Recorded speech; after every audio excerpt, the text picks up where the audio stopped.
அனைவருக்கும் வணக்கம். இன்றைய தினமணி செய்தித்தாள்ல என்ன செய்திகள் இருக்கு அப்படின்னு சொல்லி பார்ப்போம். ஸோ முதல்ல வந்து பார்த்தீங்கன்னா, ம், இன்றைய திருக்குறள். திருக்குறள்ல என்ன குடுத்திருக்காங்கன்னா, "வெள்ளத்து அணைய மலர் நீட்டம் மாந்தர்தம் உள்ளத்து அணையது உயர்வு" அப்படின்னு சொல்லி குடுத்திருக்காங்க. "நீர்ப்பூக்களின் தாளின் நீளம் அவை நின்ற நீரின் அளவினவாகும். மக்களின் ஊக்கத்தின் அளவினதாகும் வாழ்க்கையின் உயர்வு" அப்படின்னு சொல்லி குடுத்திருக்காங்க. ஓகேவா? ஸோ "வெள்ளத்து அணைய மலர் நீட்டம்" அப்படின்னு சொல்லி பார்த்தீங்கன்னா, வாட்டர் பாடிஸ்ல நமக்கு தண்ணி இருக்கிற அளவுக்கு தான் வந்து என்ன பண்ணணும்னா, அந்த செடிகளுமே இருக்கும். அந்த மாதிரி நம்மகிட்ட எவ்வளோ அந்த ஊக்கம் இருக்கோ, அந்த அளவுக்கு தான் முயற்சியும் இருக்கு. அந்த அளவுக்கு தான் உயர்வும் இருக்கும். ஸோ எய்ம் ஹையர் அப்படின்னு சொல்லி சொல்ல வராங்க. சரியா? திருக்குறள் எண் 595 அதிகாரம் ஊக்கம் உடைமை அப்படிங்கிற அதிகாரத்துல. அடுத்ததா வந்து பார்த்தீங்கன்னா, நமக்கு புதுப்பிக்கத்தக்க ஆற்றல் திறனில் தமிழகம் சாதனை அப்படின்னு சொல்லி குடுத்திருக்காங்க. அதாவது இதுல ஒரு சில டேட்டாஸ் இருக்கு. ரெனியூவபிள் எனர்ஜி ரிலேட்டடா ஒன் லைனர் பாயிண்ட் ஆஃப் வியூல நமக்கு குரூப் 1, குரூப் 2ல எல்லாம் கேட்டிருக்காங்க. அதனால இத நம்ம இந்த டேட்டாஸ பார்த்து வச்சுக்கணும். ஃபர்ஸ்ட் டேட்டா என்ன அப்படின்னு சொல்லி பார்த்தீங்கன்னா, மொத்த நிறுவப்பட்ட புதுப்பிக்கத்தக்க ஆற்றல் திறன். அதுல தேசிய அளவுல தமிழகம் எத்தனாவது இடத்துல இருக்கு அப்படின்னு சொல்லி குடுத்திருக்காங்க. 4வது இடத்துல இருக்கோம். அது என்ன மொத்த நிறுவப்பட்ட புதுப்பிக்கத்தக்க ஆற்றல் திறன். Total installed renewable energy capacity இங்கிலீஷ்ல பார்த்தோம்னா. ஓகேவா? மொத்த நிறுவப்பட்ட அப்படின்னா டோட்டல் இன்ஸ்டால்டு ரெனியூவபிள் எனர்ஜி கெப்பாசிட்டில ஆல் ஓவர் இந்தியால தமிழ்நாடு 4த் பிளேஸ்ல இருக்காங்க அப்படிங்கிறத தெரிஞ்சுக்கிறோம்.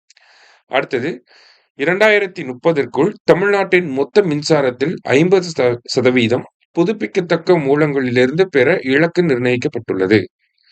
இலக்கு நிர்ணயிக்கப்பட்டுள்ளது அப்படின்னு சொல்லி கொடுத்திருக்காங்க. சரியா? அதாவது தமிழ்நாடோட டோட்டல் எனர்ஜி சோர்சஸ்ல 50% வந்து பார்த்தீங்கன்னா, நமக்கு ரெனியூவபிள் எனர்ஜிலேருந்து வரணும் அப்படிங்கிறது ஒரு டார்கெட்டா நம்ம வச்சிருக்கோம். சரிங்களா?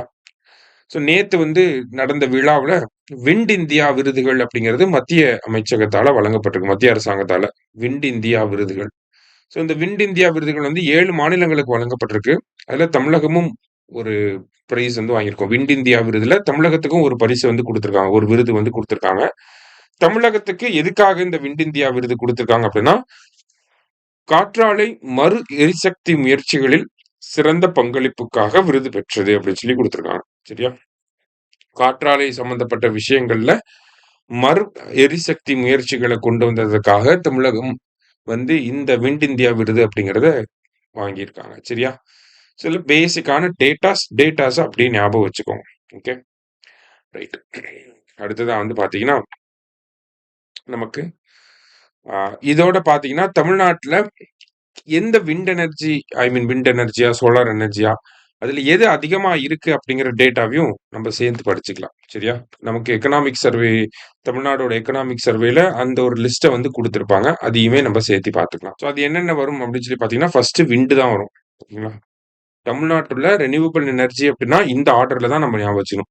விண்டு, சோலார், அடுத்தது பேக்கீஸ் அப்படின்னு சொல்லி சொல்லுவாங்க. அடுத்தது பயோமாஸ், விண்டு, சோலார், பேக்கீஸ், பயோமாஸ் அடுத்தது ஹைடல் பவர். சரியா? ஸோ இந்த ஆர்டர்ல தான் நம்ம படிக்கணும். ஸோ விண்டு, சோலார், பேக்கீஸ், பயோமாஸ், ஹைட்ரோ பவர். ஓகேங்களா? ஸோ இந்த இந்த ஃபர்ஸ்ட் இந்தியா தமிழ்நாட்டிலே அதிகம் விண்டு, அப்புறம் சோலார், அப்புறம் பேக்கீஸ், அப்புறம் பயோமாஸ், அப்புறம் ஹைட்ரோ. ஓகேவா? இந்த ஆர்டர்ல படிச்சு வச்சுக்கோங்க. ஏன்னா இது வந்து அசெண்டிங், டிசெண்டிங் ஆர்டர்ஸ்ல கூட கேட்பாங்க. சரியா? அதனால அத அப்படி பார்த்து வச்சுக்கிறோம். அடுத்ததா வந்து பார்த்தீங்கன்னா, நமக்கு இந்தியாவின் 90வது கிராண்ட் மாஸ்டர் அப்படின்னு சொல்லி தமிழகத்தைச் சேர்ந்த இளம்பருதி அப்படிங்கிறவர் வந்து இந்தியாவோட 90வது கிராண்ட் மாஸ்டரா வந்து வந்திருக்காங்க. சரியா? ஸோ இந்த இளம்பருதி அப்படிங்கிறவர் பார்த்தீங்கன்னா, இந்தியாவோட 90வது கிராண்ட் மாஸ்டர்ன்னு சொல்லியிருக்காங்க.